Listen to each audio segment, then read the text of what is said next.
those of you who don't know me, my name is Mark. I'm one of the leaders here at the church. And especially if you're visiting here today, let me also extend my welcome to you. I'm just so glad that you've chosen to be with us this morning.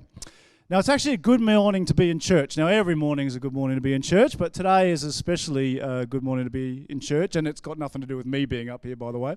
I'm not quite that arrogant. But what we are doing this week is we're starting a new series. It's a series that's going to go through all out November. It's a 5-Sunday November, which is exciting, and we're going to do 5 messages on detoxing. Right? So, now, don't worry, we're not going to start asking you to drink, your green smoothies every day or anything like that.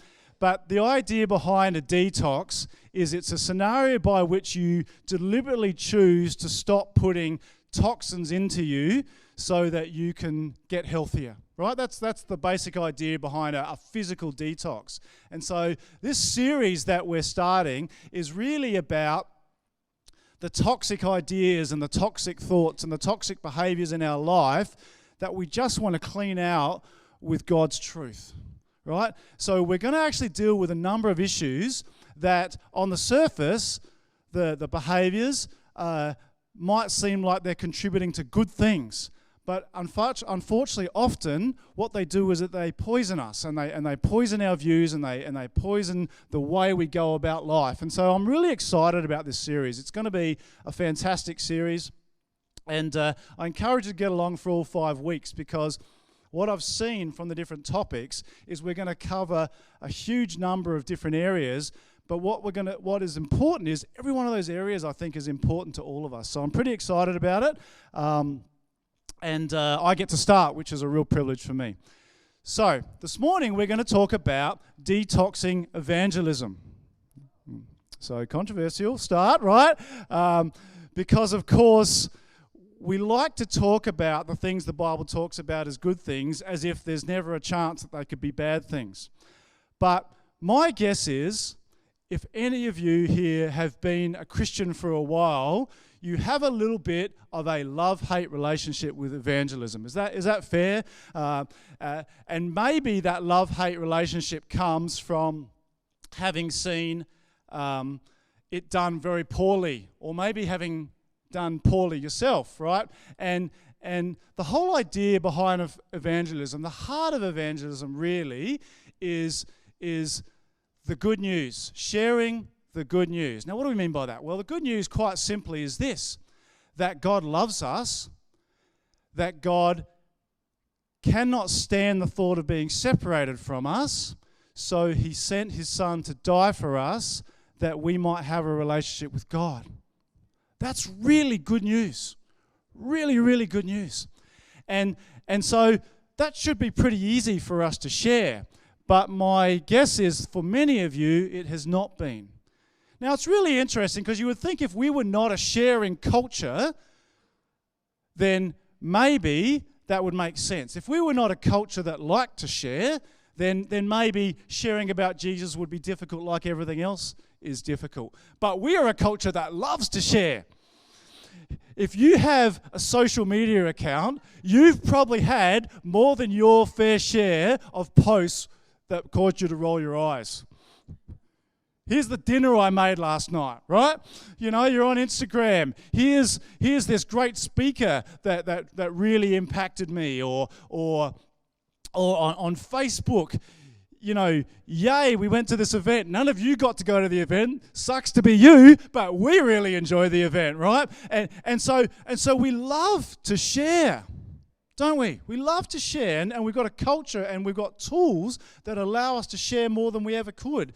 And yet we have this hard time sharing the good news, sharing the truth of Jesus and what he's done in our lives. And I think part of it is because some toxins have crept in. And 4 toxins that come to me, and I'm sure there's more, but the 4 toxins that come to me, the first one is fear. I think we're afraid that we might get rejected, or that people might mock us if we share the news, right? We're not afraid that people might mock us for our terrible dinner attempts, but we're afraid that people might mock us for what we believe. And actually, there's some truth to that, actually. So let's just rip that Band-Aid off right now. They may, right? So that's not irrational, that fear. I remember as a teenager, I went to a church that was about 5 minutes walk from my school. And so I was the only Christian I knew in my school. I went to Woodville High School, and I was the only Christian I knew in my school, and I was in the neighbourhood where all the kids from my school lived predominantly, and I went to that church, and I remember, just confession time now. I remember trying to stay within the building as much as possible, because I was afraid somebody would see me there and think I was a freak, right?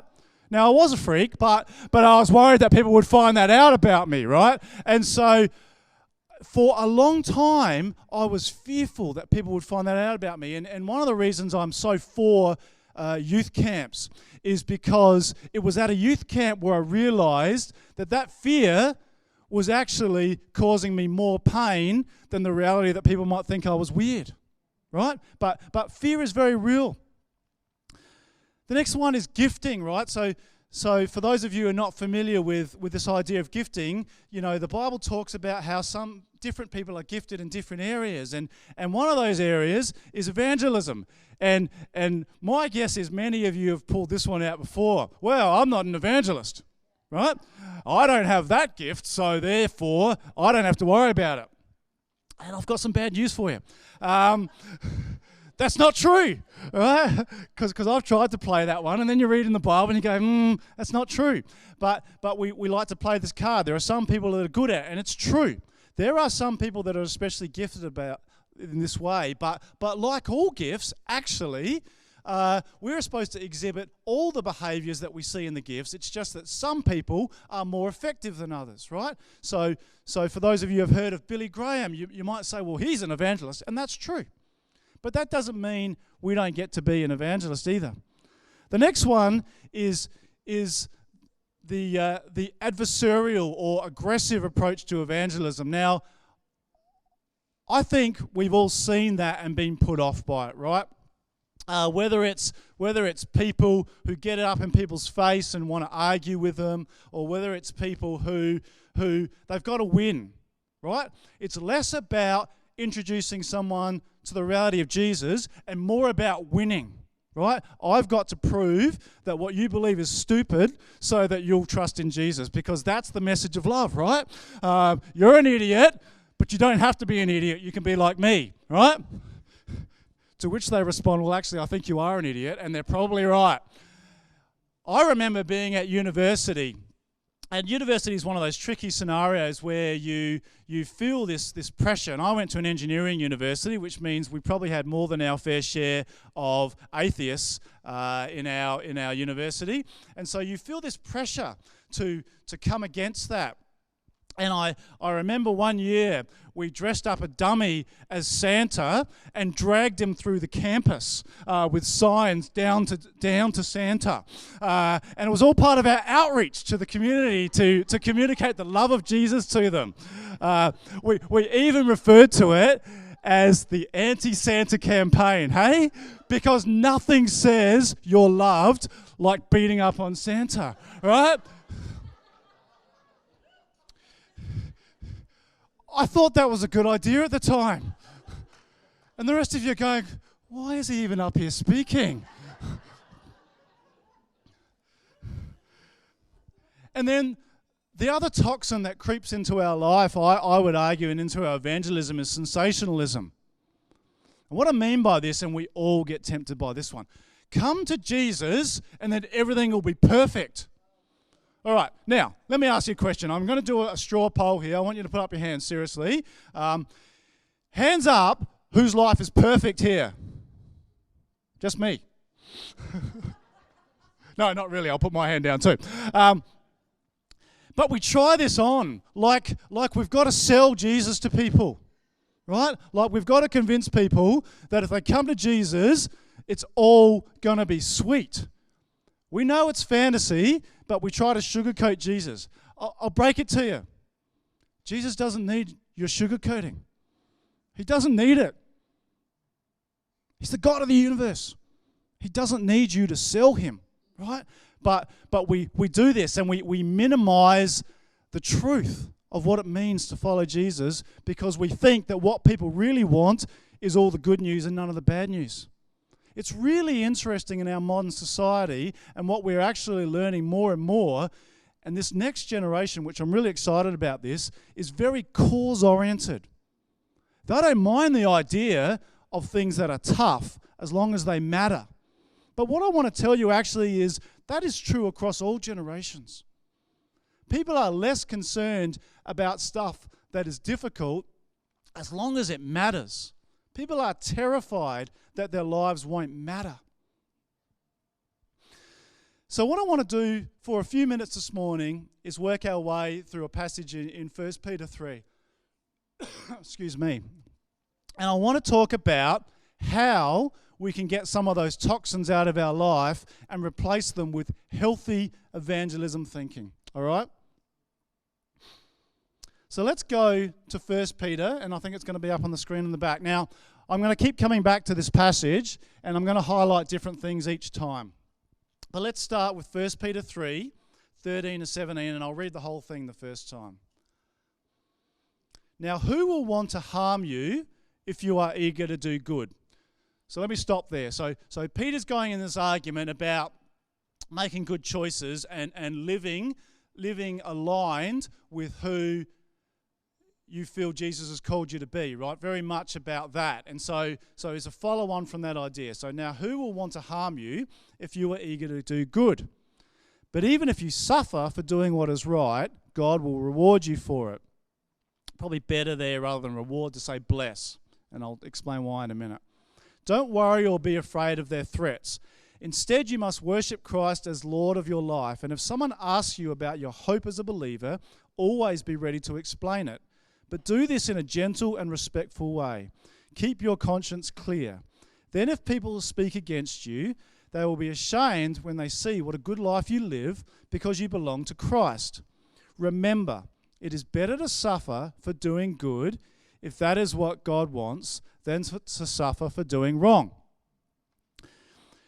Now, I've pulled a bit of a Swiftie on you here, I must be honest, right? So I've started off saying we're talking about evangelism, and it was like, oh, I'm a bit uncomfortable. Now I'm talking about suffering.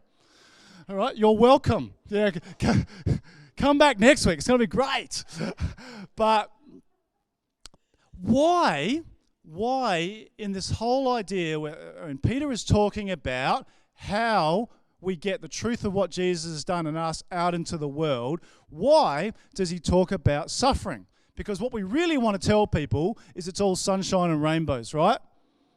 I used to be a loser. Now I've come to Jesus. Now I'm not a loser, right? But we know that's not true. And what's really interesting here is what Peter is doing in this passage is he's zeroing in on the one universal truth, right? Suffering is something we all experience. You see, you can talk about all the things that you're experiencing, and they might be common with people in your family, they might be common with people in your country, but you'll have a hard time finding any commonality in the world, but suffering is one of those. And you might say, well, hold on. We live in Australia, which, in my humble opinion, is the best country in the world. Maybe it's not so humble opinion. It's a great country to live in, Australia, right? And you might say to yourself, well, hold on. Do we really suffer here? Do we really suffer here? And it's quite interesting that when you go and you look at modern psychology, they will tell you, yes, that actually your circumstances do not necessarily dictate whether you suffer or not. It's quite interesting. One of the concepts was something called, don't write this down, hedonic adaptation, right? Hedonic adaptation. And the idea here, hedonic just means pleasure or happiness, right? And the idea is that if something really great happens to you, let's say you get a pay rise, and you get excited about that. Yay, more money! My life is going to be so much better now. Actually, what you find in people's life, if they were to rate their happiness before and after that scenario, they would rate it the same. It's really interesting. So if they were a 7 out of 10 before they rated their happiness as a 7 out of 10, they got this pay rise, they might spike, right? They might be an 8. Yeah, now I'm living easy. But if you go back to them a couple of months later, they would go back to saying, I'm a 7 out of 10. And in fact, that is true. I talk about pay rise, but that's true across the board. They have done these surveys with people before they were involved in a war, and then during being involved in a war, same thing happens. You would expect a dip. You would expect them to feel more negative for a longer period of time. But actually what you find is a negative spike, and then it bumps back up to what they call the happiness set point. Really, really interesting. And I am convinced here that the reason for that is because suffering is a human condition. And we will find things not to be happy about no matter how good our circumstances are. I was watching a documentary the other day. Noel and I were watching a documentary called The Social Dilemma, really quite interesting, on Netflix. And so, obviously, social media, as a general rule, it's very big in the West, where life is pretty good. And they were talking about this new condition that people are suffering with at the moment, and I think it was called image dysmorphia. And the basic idea behind image dysmorphia is that people are getting on Instagram and they're looking at their photos that they've brushed up, and they don't look as good as other people's photos that have been brushed up, and so they're feeling negative about themselves. You see, we will create ways to be in pain, right? We will do it. And to me, one of the big promises of the Word of God is that one day that gap, let's say you're a 7 out of 10, one day that gap will disappear, right? That is the promise of the end of the Bible, Revelation, is that one day that gap will disappear. So Peter focuses on this reality because what he knows is that actually suffering is something we all share. It might be different things we're suffering with, but we all share that. And what he's saying here, and I love this in verse 17, remember, it is better to suffer for doing good if that is what God wants. And it's probably better to translate that wills. It's not like God wants us to suffer as in he's a vindictive, harsh God, but that he allows suffering than to suffer for doing wrong. Because here's the idea, right? If we're all suffering at some level, then what we want is for the suffering to matter, right? That's what we really want. We don't want suffering that doesn't matter. We want the suffering to matter. And what Peter's saying here is, if you are suffering for doing good, all of a sudden your suffering means something. And it means something more than just, I'm in pain. It means God is working in and through me to touch the world. And you see, so much of the suffering in the world is useless suffering. It's unimportant suffering. But what Peter's saying here is actually, when you suffer for doing good, you are bringing God into the world. You are bringing him into the world. You are bringing him into people's lives. When people, and they will, when people give you a hard time for what you believe, you are inviting God into that situation. Ironically, when people plan to hurt you, it invites God into their life. How interesting, right? How clever is God, right? That what he does in the midst of you having people give you a hard time is he actually starts to get involved in their world through your suffering. So good. So if you're going to suffer, suffer for doing good. Now, it's really interesting here because this whole idea is about knowing your story. And I think we often think about telling our story as evangelism. But if you don't know your story, if you don't really understand what it is God's done in you, then it's really hard to do evangelism. I really want to encourage you, and we're going to, during our ministry time today, we're just going to leave a few minutes to do that. I really want to encourage you to really know your story. Look at the way Jesus has worked in your life. Look at the way he's impacted you and changed you, all right? Now, you think, okay, great. Now let's get on to the words. What do I got to say to people now, right? How do I close the deal? Wrong attitude if that's what you're thinking. Because the next thing he says is actually that we've got to live our story. So not only do we have to know our story, we've got to live our story. You know, it's quite interesting that we've turned evangelism into a conversation about words, as if words are what matters. If you look through the Gospels, Matthew, Mark, Luke, and John, and you look through the book of Acts, actually what you see is that something happens and then Jesus or the apostles explain what happens. There are very few exceptions to that rule. In other words, they live the good news and then they explain the good news. Now, you have to explain it, right? It's not just a matter of just living the good news and never explaining it, but that is the consistent model, right? Because, and here's the thing that just drives us nuts, nobody likes a hypocrite, right? I like to be a hypocrite, right? I like to be able to tell people what to do and then live however I want. Right? And quite frankly, most of you do too. But, I got uncomfortable, sorry. Let me roll back from that and say you're all wonderful people and none of you want to be hypocrites. But seriously, we like to espouse ideals that we have a very hard time living up to. And what I can tell you is, it's at the point where you'll live your ideal, even when it's hard. That's when people will notice. Let's go back and read a couple of sections out of this passage. So don't worry or be afraid of their threats. Instead, you must worship Christ as Lord of your life.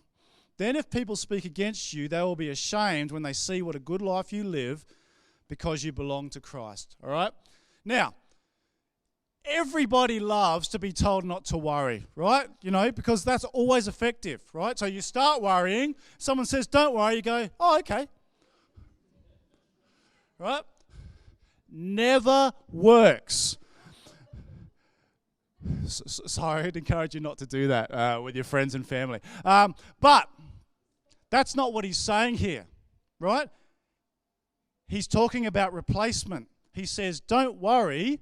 Instead, worship Jesus, right? Don't worry. Instead, worship Jesus. Probably, maybe a way to say it that will be more helpful to you is worship Jesus instead of worrying. Is that helpful? Samuel quoted this at me yesterday, which I thought was great. I looked it up.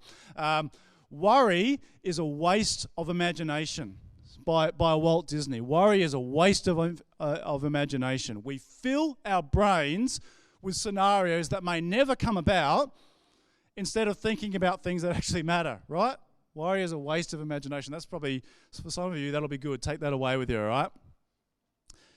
It's true that some people will reject you. Some people won't. Let me give you an example. There's a guy at work who I was in a situation with him where he pulled me up on something. And it doesn't matter whether he was right or not, he pulled me up on something. And I responded with you're right, I'll look into that. I'll modify that behaviour. And I didn't think anything of it, just moved on with my day.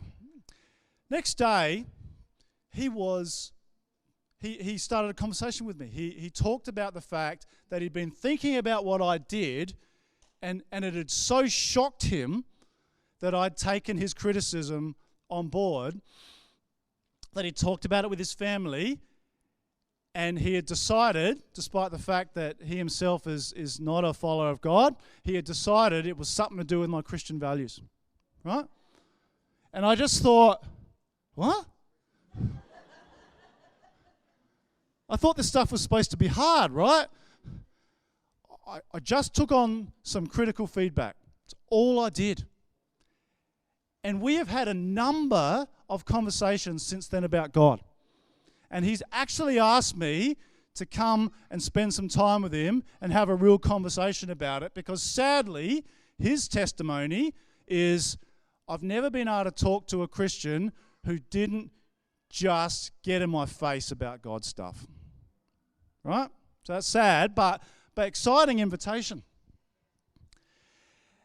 And what I want to tell you is this: if we will choose to fill our minds with the truth of who God is and choose to do the basics, right? I'm not talking about going to your water cooler at work and turning it into wine, right? You would be very, very popular if you did that, but that's not what I'm talking about. What I am talking about here is, will you take on negative criticism in humility? Will you apologize when you get it wrong? Will you walk away when people start gossiping? We think that what people really need is to see the miraculous. But let me tell you what they really need to see. They just need to see some people who live a life consistent with what they say.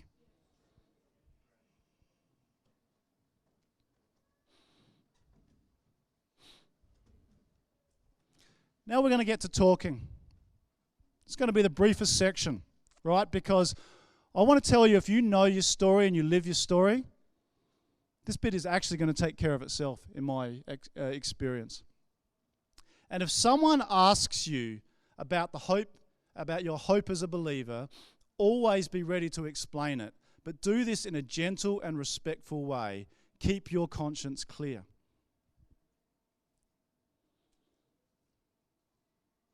So here it is. And this has actually been my experience. That if you will, in very small but consistent ways, live the good news, people will ask why. Right? They might ask it in ways that seem offensive, like, why are you so weird? And I've been asked that question before. But they just want to know. And they particularly want to know when they see it in the midst of the gap, when they see it in the midst of your pain. They want to know why. And it's really critical here that you then don't take that opportunity to pull out your pamphlet that you've been keeping in your back pocket for just such an emergency and go through a 15-minute defense of God right then. Because actually, it's not what they need.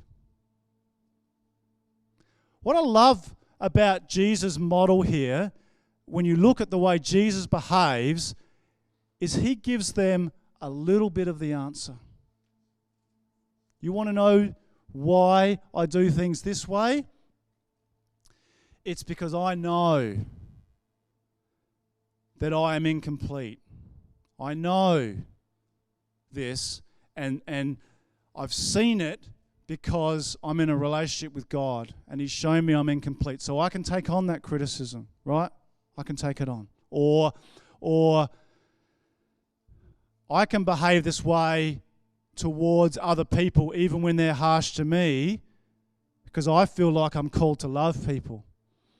And I feel like it's easy to love people when they're doing well, but it's hard to love them when they're not doing well. And I feel like Jesus modeled that for me, so that's the life I want to live.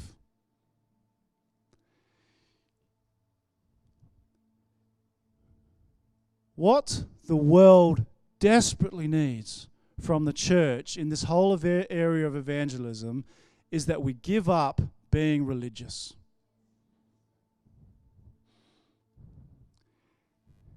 We use words that people don't understand.